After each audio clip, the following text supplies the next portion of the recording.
Saya kira bohong gitu ya kalau mengatakan gitu ya Pak Haris tidak bersedia, bukan semata-mata hanya berpikir hanya berpikir ABH gitu asal bukan Haris gitu kan, itu subjektif itu, sehingga memunculkan begitu saja sosok yang lain yang tidak pernah ikut berjuang, ikut membesarkan partai gitu kan, ikut menjaga ritme perjuangan, menjaga soliditas kader gitu ya.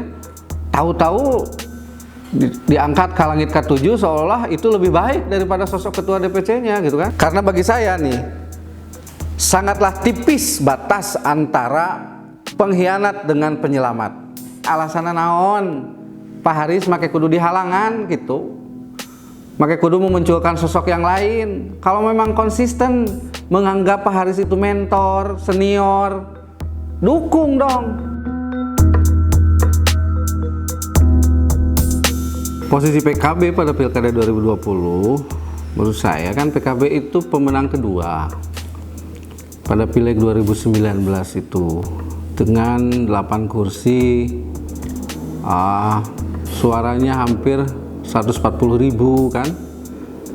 Nah itu kan sebetulnya modal awal yang sangat signifikan untuk bagaimana di mata kekuatan politik yang lain itu PKB itu adalah salah satu partai besar gitu ya, yang harus punya marwah, punya harga diri dalam kontestasi pilkada.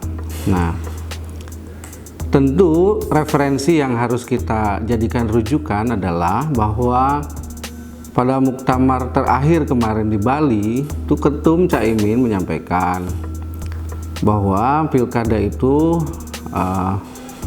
harus mengutamakan kader organik kan gitu ya. Nah sehingga menurut saya pilkada 2020 ini harus menjadi momentum bagi PKB agar dengan keberhasilan menjadi juara kedua dalam pileg itu linier dengan kemenangan pada kontestasi pilkada Kabupaten Tasikmalaya. Apakah PKB ini akan maju sebagai calon bupati atau calon wakil bupati kan gitu kira-kira. Nah oleh karenanya dalam diskusi-diskusi pembicaraan di internal PKB termasuk dengan jajaran pengurus DPC, PAC, kader lah semua yang ada di dalam jejaring struktural PKB. Pembicaraan itu kalau misalkan kejarannya calon bupati, maka nama yang muncul itu 2 nama, yaitu Pak Haji Acep Adang dan Haji Oleh Soleh. Kekuatannya dari sisi mana? Level ketokohan. Pak Acep Adang kan DPR RI, Haji Oleh DPRD Provinsi. Secara popularitas juga tentu mereka lebih populer kan di Kabupaten Tasikmalaya, karena sebagai anggota DPR RI dan sebagai DPRD Provinsi Jawa Barat Haji Oleh. Nah akan tetapi ketika misalkan fakta di lapangan Pak Acep Adang itu tidak bersedia karena lebih memilih untuk DPR RI, Haji Oleh juga sama tidak bersedia untuk turun menjadi calon bupati dan memilih jadi anggota DPR di Provinsi Jawa Barat, maka tentu kita kan harus membaca peluang peta politik gitu ya di lapangan. Nah, kalau misalnya membaca peta politik hari ini gitu ya, ketika PKB tidak memunculkan sosok tokoh terbaiknya, kader terbaiknya untuk calon bupati, maka tentu pilihannya kalau seandainya harus turun grade menjadi calon nomor 2, calon wakil bupati, maka pilihan pertama dan paling utamanya adalah yang muncul dari kader itu ya Pak Haris Sanjaya gitu loh.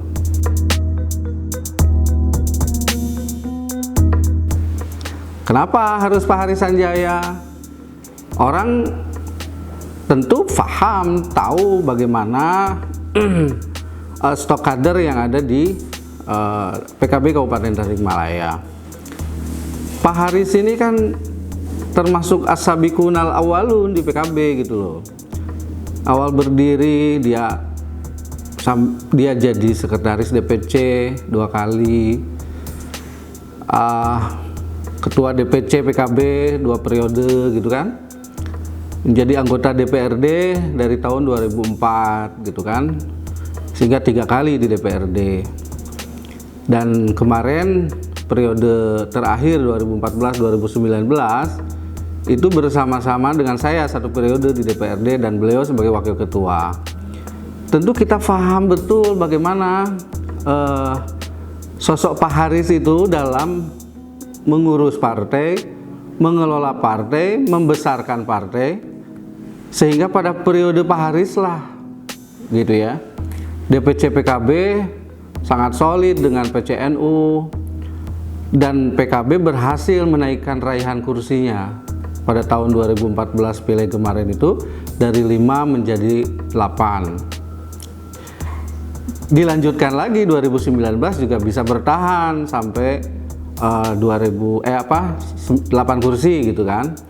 Ini tentu kan prestasi gitu ya, prestasi dalam tata kelola manajemen, menjaga soliditas partai gitu kan di Kabupaten Tasikmalaya.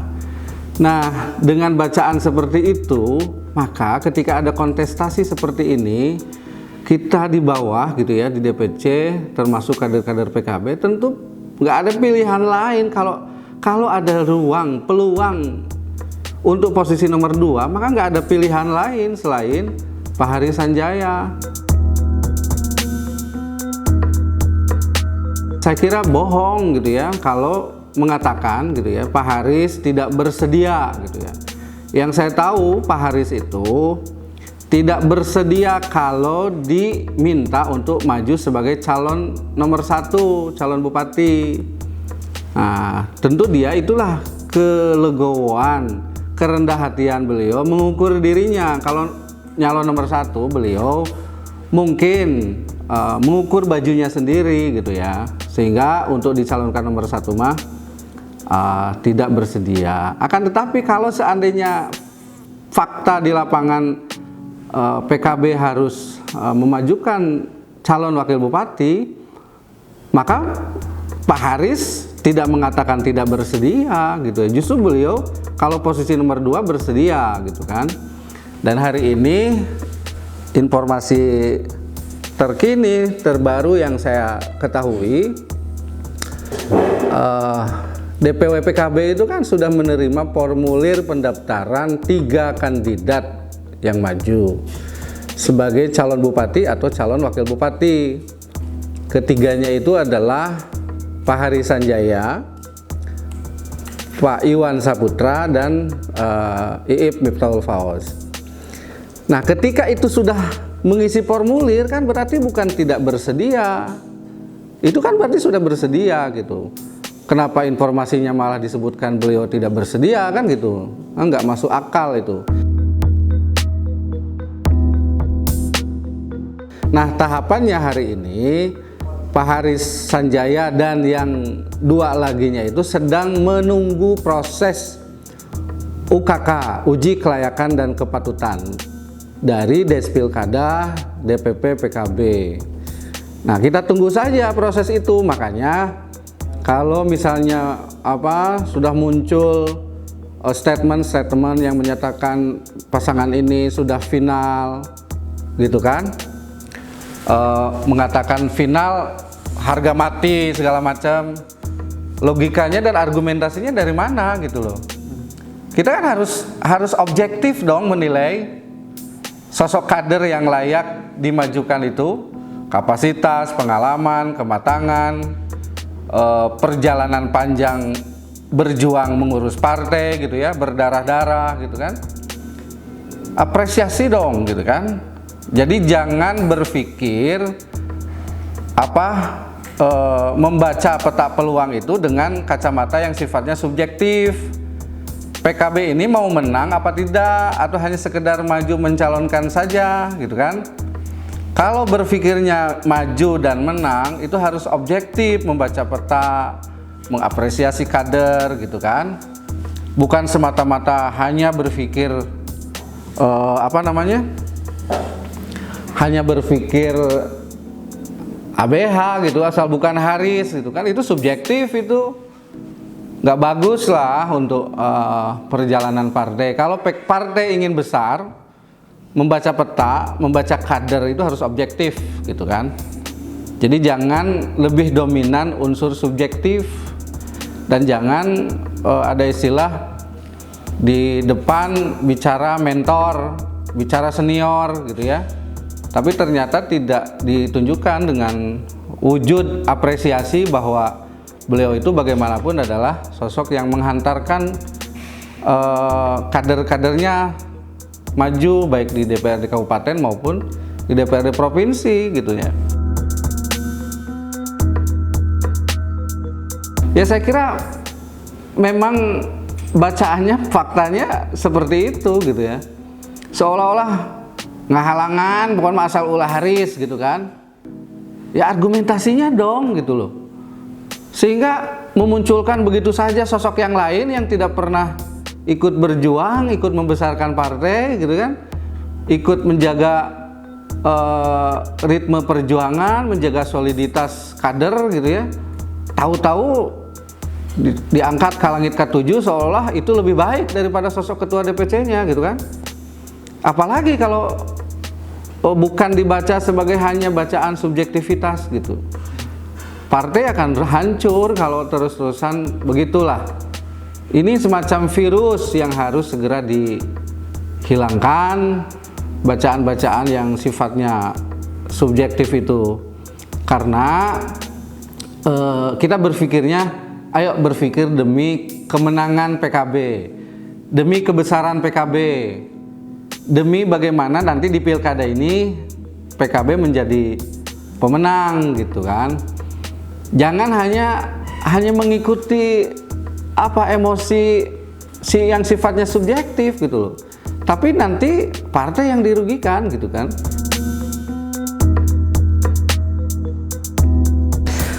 Kalau bicara peluang Pak Haris dalam konteks pilkada nih ya,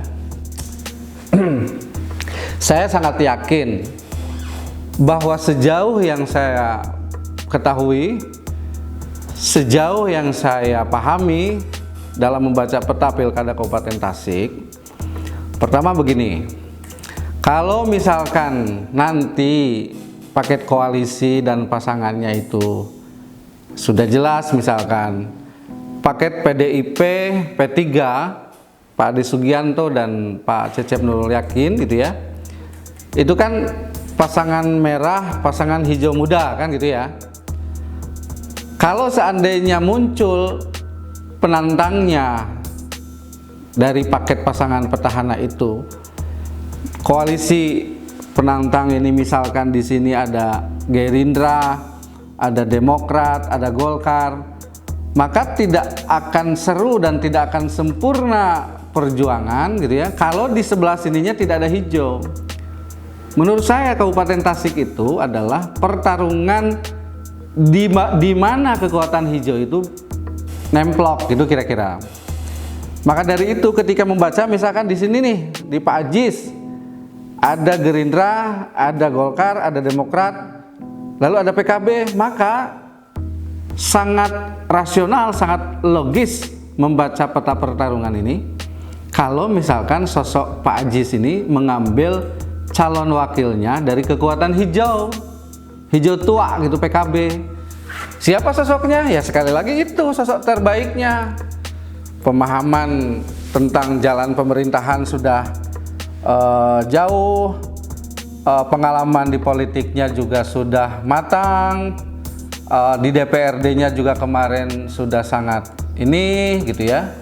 Sehingga menurut saya akan sangat membantu apabila diambil kekuatan hijau dengan sosoknya, sosok Pak Haris.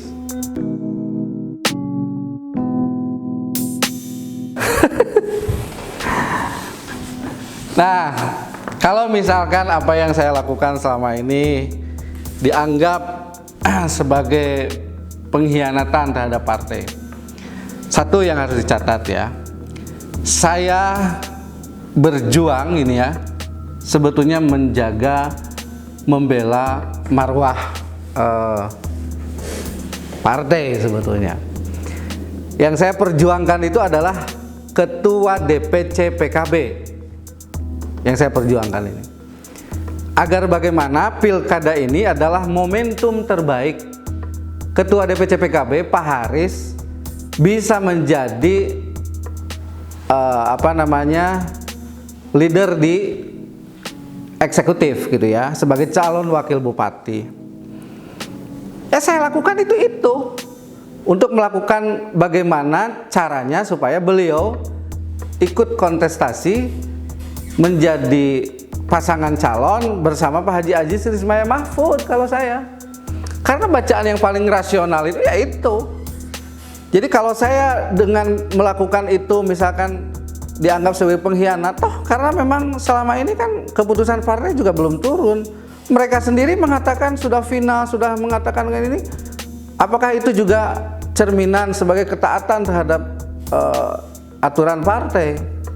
Nah, sampai keputusan rekomendasi itu turun dan saya sampai titik itu misalkan saya memperjuangkan SKPKB supaya ke Pak Haris, maka saya akan tunjukkan bahwa apa yang saya lakukan ini bukan bentuk pengkhianatan, tapi bentuk penyelamatan bagi partai.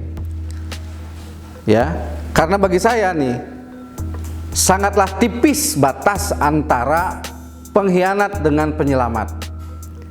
Dalam situasi begini, kalau kita memperjuangkan kader terbaiknya agar menang di pilkada, apakah itu bentuk pengkhianatan?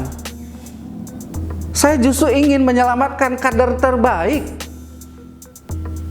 supaya mendapatkan apresiasi dari partai, lalu bisa berkoalisi dengan pasangan calon bupatinya yang kira-kira berpotensi atau memiliki potensi paling besar untuk menang dalam pilkada. Sebagai kader, ya saya juga kan ini berijtihad untuk membela kader terbaik supaya menang pilkada, nah gitulah kira-kira. Maka saya mah silahkan aja, prinsipnya sangatlah tipis beda antara penyelamat dengan pengkhianat. Nu penting mah kudu kaharti we gitu kan. Argumentasina alasana naon, Pak Haris make kudu dihalangan gitu. Make kudu memunculkan sosok yang lain. Kalau memang konsisten menganggap Pak Haris itu mentor, senior, dukung dong. Ulah ini mah seolah-olah mengakui sebagai mentor, sebagai senior, tapi ternyata langkah-langkah politiknya justru menimbulkan sesuatu yang di mata kader ini inkonsisten gitu kan. Gak bagus lah. Buktikan dulu sekarang mah bagaimana bela beliau terhadap partai. Sejauh mana beliau mengurus partai di daerah, peduli terhadap kader, peduli terhadap DPC gitu kan. Jangan hanya berpikir untuk ambisi pribadinya saja gitu.